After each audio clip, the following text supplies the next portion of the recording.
You're not a person anymore. Not here. In an airport, you're a passport number. In a mall, you're a credit card balance.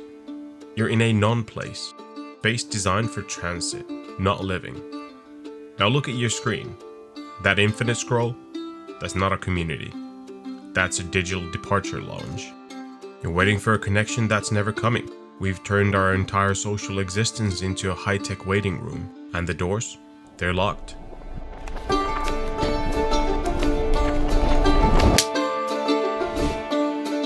Welcome to Design Unhinged. I'm Pat. Today, we're talking about a concept created by Marc Auger, a French anthropologist who back in '92 predicted exactly why your phone makes you feel like shit. He coined the term non-place to describe spaces of supermodernity. A place, a real one, needs three things: identity, relation, and a history. Your home has an identity. Your local park has a history. But a non-place, it's a vacuum. A hotel chain, a motorway, or a gas station.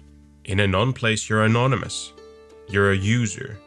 And in the last decade, UI design has effectively turned the entire internet into one giant, frictionless, soul-sucking non-place. We've built an architecture that facilitates movement but forbids belonging. In a real place, your presence matters. You leave a mark. But in a non-place, you're standardized for the sake of the system. Think about how social media handles your identity. On X or Instagram, you're compressed into a square avatar and a 160-character bio. You're a template. Whether you're a nuclear physicist or a 14-year-old troll, the UI treats you exactly the same.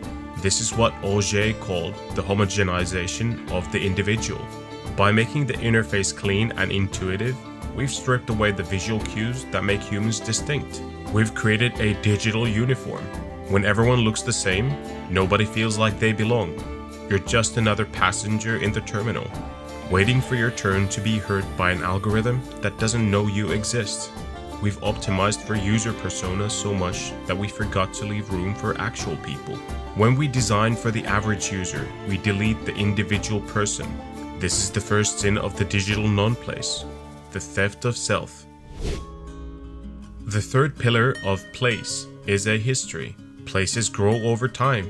They have layers. You can walk into an old bar and see the scratches on the wood from 50 years of drinkers. That's history, even though a bit sad. It's a physical record of existence. Digital non-places are designed to be ahistorical. Think about the feed. It is the ultimate expression of the now.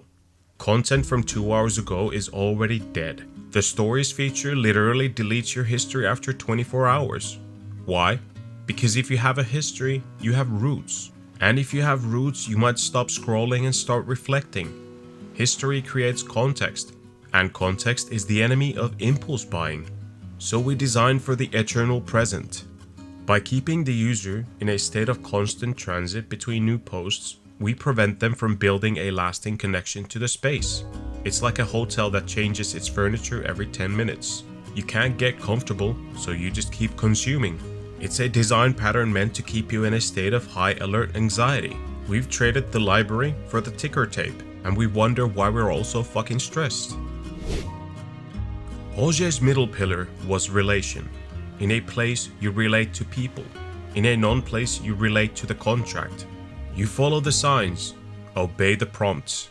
On social media, we've commodified the very act of relating.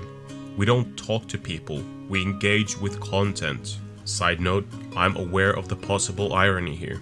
When you like a post, you're not building a relationship.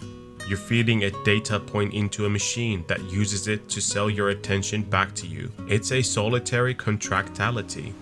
You're surrounded by millions of people, but the design ensures you never actually touch them. The UI is the glass wall of the departure lounge. You can see the other passengers, but you're all just waiting for different flights.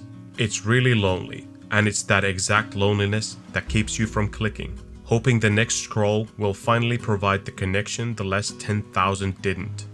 We've replaced the handshake with the hit. So let's look at the actual pixels. This is a design channel after all. Why does everything look like an airport terminal lately? Look at the loading spinner, that little rotating circle of hell. That's the digital equivalent of delayed sign on a flight board. It's a mechanism of forced patience. It keeps you in the non-place by promising a destination that is always just 3 seconds away. Then you look at generic icons. The home button that looks like a house, but feels like a tomb. The profile icon that's just a gray circle with a head. These are what Auger called non-signifiers. They don't point to anything real, they point to a function. They're purely utilitarian. When we design these universal design systems, we think we're being efficient, but what we're actually doing is building a world where every app and experience looks exactly like the same duty-free shop. We're building the global nowhere. If you can't tell the difference between the UI of a banking app and the UI of a dating app, you're not in a place. You're in a spreadsheet with a skin. So why does the digital non-place look so clean? It's a concept from modern systems research called masking systemic rot. Sophisticated UX is used to smooth over broken incentives when the design is effective at absorbing your pain, clarifying confusing info, or hiding slow load times. It inadvertently dampens the pain signal the organization needs to see that the system is broken. If a design system is used merely to enforce visual consistency across a crumbling infrastructure, it's not design. It's aesthetic maintenance on a failing system. We're creating a veneer of quality where you trust a system that is fundamentally flawed because the UI looks so damn reliable. It's like putting a fresh coat of paint on a bridge that's about to collapse. We make the terminal look like a 5-star hotel so you don't notice that the planes aren't actually flying and the pilots are all bots. Now, because nobody wants to stay in a non-place, we've had to invent ways to force them to stay, which is the place where my professional ethics get angry. We use dark patterns. Think about that infinite scroll. It's the digital equivalent of a casino. There's no clocks or windows. In a real place, there's a beginning and an end. You finish a book, you leave the park, but the infinite scroll removes the stop signal. It turns the non-place into a loop. And then think about the variable reward notifications, the little red dots that trigger a hit of dopamine. They're not there to help you. They're there to remind you that you're still in the terminal. They're the now boarding announcements for flights that never leave. And finally, let's talk about confirm shaming. That little pop-up that says, "No thanks, I prefer to pay the full price," or "No thanks, I don't want to be happy." That's a psychological hostage situation. It's the non-place demanding you sign the contract or face the shame. I would call it total bullshit. Unfortunately, it's getting worse with AI. Look at Snapchat's My AI or the flood of AI friends. They're all designed for empathetic interaction, but they lack the contextual judgment to respond safely to emotional distress. This creates a dangerous emotional reliance in children and the lonely. It's a systemic failure. We prioritize profit-driven engagement between the user and the platform over the responsibility to protect vulnerable populations. We've turned empathy into a dark pattern to keep kids and the vulnerable in a digital non-place longer than is safe. We are stimulating relation, one of Auger's pillars, but it's a fake relation. It's a mirror held up by a machine. It's the ultimate super modern trick, making you feel seen while you're actually more isolated than ever. It's like talking to the walls of the airport terminal, and the walls are talking back in a voice we programmed to sound like your best friend. So how do we stop making this into more and more of an episode of Black Mirror? How do we build places again? I think we can start with friction. We have to stop worshipping the one-click god. Real relationships have friction.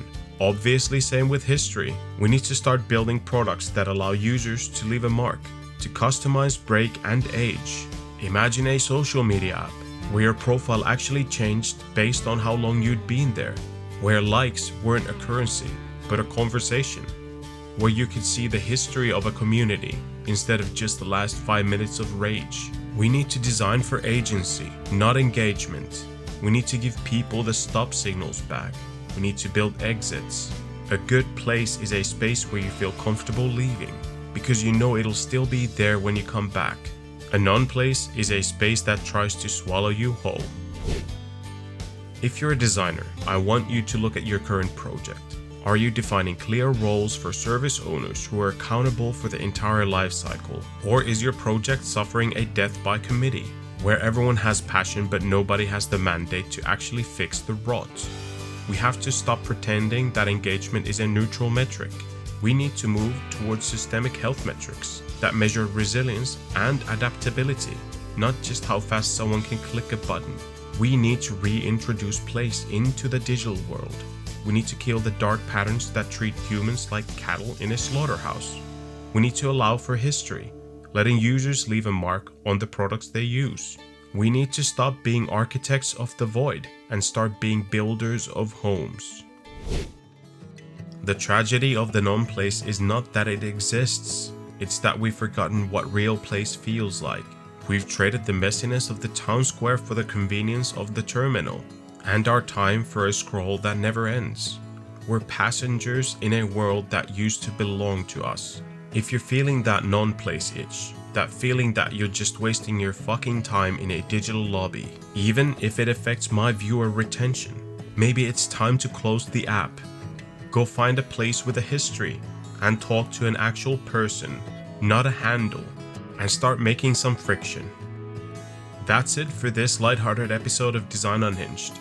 If you think our industry is building a hollowed out version of reality, tell me why in the comments. Let's have a real conversation, for once.